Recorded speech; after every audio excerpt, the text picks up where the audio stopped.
এই লগে আল্লাহ পাক রব্বুল আলামিন, তিনি রব্বুল আলামিন প্রত্যেকটা প্রাণীর যখন যা যে জিনিস যেভাবে প্রয়োজন তারে ঠিক তখন সেইভাবে সেই জিনিস পৌঁছানো বলা যায়।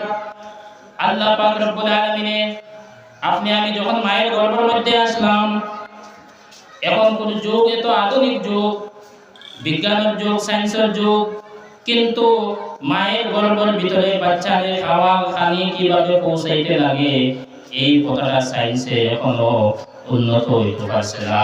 সায়েন্সের দ্বারা এই কথাটা এখন তারা সমাধান দিতে পারছেন না। এটা একমাত্র আল্লাহ পাক রব্বুল আলামিনের কারবার, যে তিনটা প্যাকেটের ভিতরে বাচ্চারে কিভাবে খাদ্য পৌঁছাইতে লাগে। আবার আল্লাহ পাক রব্বুল আলামিন কোরআনে কারীমের মধ্যে ফরমান, সুম্মাস সাবিলা ইয়াসসারা, সন্তান জন্ম হইবার আগে তার রাস্তারে সহজ করে দিলাই। একজন মহিলা গর্ভাবস্থায় যখন তার সন্তান জন্ম হওয়ার সময় যখন আস্তে আস্তে নিকটে পৌঁছে, আল্লাহ পাক রব্বুল আলামিন ওই সন্তান জন্ম হওয়ার রাস্তারে সহজ করে দিলেন, যাতে সন্তানটা সহজভাবে দুনিয়ার মধ্যে ভূমিষ্ঠ হইতে পারে। আল্লাহ পাকে ফরমান, সুম্মাস সাবিলা ইয়াসসারা, আমি তার রাস্তারে সহজ করে দিলাইছি। আল্লাহ পাক রব্বুল আলামিন জমিনের মধ্যে যখন আমরা আসলাম, আল্লাহ পাকে ফরমান, আল্লাহু আখরাজাকুম মিন বুতুনি উম্মাহাতিকুম লা তা'লামুনা শাইআ। আল্লাহ পাক ফরমান, আল্লাহু আখরাজাকুম মিন বুতুনি উম্মাহাতিকুম লা তা'লামুনা শাইআ। আল্লাহ পাকে তোমাকে জমিনের মধ্যে ভূমিষ্ঠ করেছেন ওই অবস্থায় যে তুমি কিচ্ছু জানো না। লা তা'লামুনা শাইআ, তুমি কিচ্ছু বুঝো না, তুমি কিচ্ছু জানো না। তোমার খাওয়ার জরুরত হইলে তুমি জবান দিয়ে কইতে পারো না। তোমার প্রস্রাব পায়খানা হইছে তাও তুমি জবান দিয়ে কইতে পারো না। আল্লাহ পাক রব্বুল আলামিন মায়ের অন্তরের সাথে বাচ্চার কান্না, বাচ্চার আওয়াজ, বাচ্চার চেঁচামেচি, এই সব কিছুর একটা সম্পর্ক, একটা চুম্বক আল্লাহ পাকে কানেকশন করে দিলেন। মা যত ব্যস্ততার মধ্যে থাকুক, সন্তানে যখন কান্না আরম্ভ করে, মায়ের কলিজার সাথে আল্লাহ পাকে একটা কানেকশন জুড়ে দিলেন। সন্তানের কান্না মায়ের বরদাস্ত করতে পারে না। মা যত রকমের ব্যস্ততার মধ্যে থাকুক, যত বড় থাকি বড় কাজের মধ্যে থাকুক, সন্তানে যখন আওয়াজ দেয় তখন মা সব কিছু ব্যস্ততা ছাড়িয়া যখন সন্তানে পেশাব করে লইছে, অথবা সন্তানে পায়খানা করিয়া পায়খানার মধ্যে ঘোরাঘুরি করে, অথবা সন্তানে দুধ পান করার লাগি চিল্লাচিল্লি করেছে, তিনি হলেন রব্বুল আলামিন। যদি মায়ের কলিজার সাথে এই সম্পর্ক আর এই চুম্বক, এই কানেকশন যদি আল্লাহ পাকে দান করতে না, তাহলে আপনি আমি ঠান্ডার দিনও শীতের মধ্যে রাত্রে আমরা প্রস্রাবের মধ্যে ঘোরাঘুরি করলাম, পায়খানা করিয়া পায়খানার মধ্যে আমরা ল্যান্ড হয়ে গেলাম, ঘুরিলাম, কেউ আমরা অত সহজে জলদি কেউ খেয়াল করে না।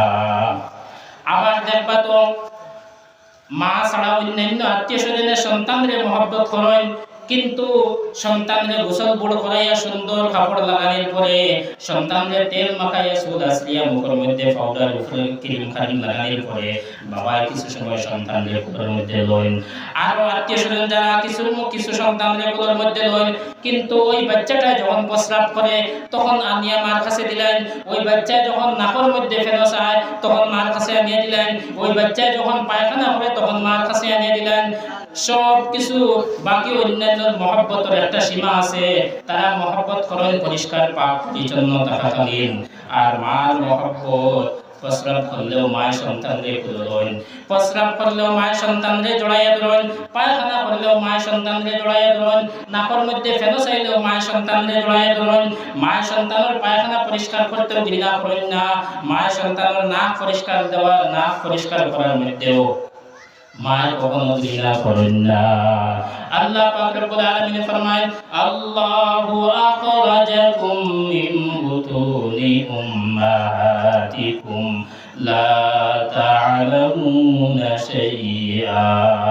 তারপরে ধীরে ধীরে আমরা বড় হইলাম। আল্লাহ পাক রব্বুল আলামিন আপনার আমার জিসিম, আপনার আমার শরীর, আমরা কখন বড় এটা অনুভব করতে পারি না। কোন সময় আমার শরীর বাড়ে, কোন সময় স্বাস্থ্য, কোন সময় ঘুম ধরছে, কোন সময় ঘুম ভাঙ্গের, এই কোনো কিছু আমরা টের পাই না, কোনো কিছু আমরা অনুভব করতে পারি না। রাত্রে বিছানার মধ্যে গেলাম, কখন ঘুমাইছি আমি কিচ্ছু বুঝতে পারি না, আমি কিচ্ছু জানি না। আবার ঘুম কিভাবে ভাঙিল, নিদ্রা থেকে আমি কিভাবে উঠে গেলাম তাও আমি বুঝতে পারি না।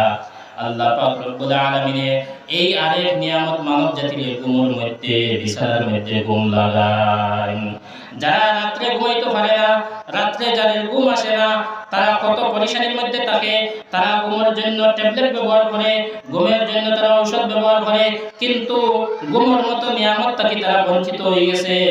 আর আপনি আমি সারাদিন পরিশ্রম করিয়া এশার নামাজ পড়িয়া বিছানার মধ্যে যাওয়ার সাথে সাথে আমরা সঙ্গে সঙ্গে ঘুমাইয়া পড়ি।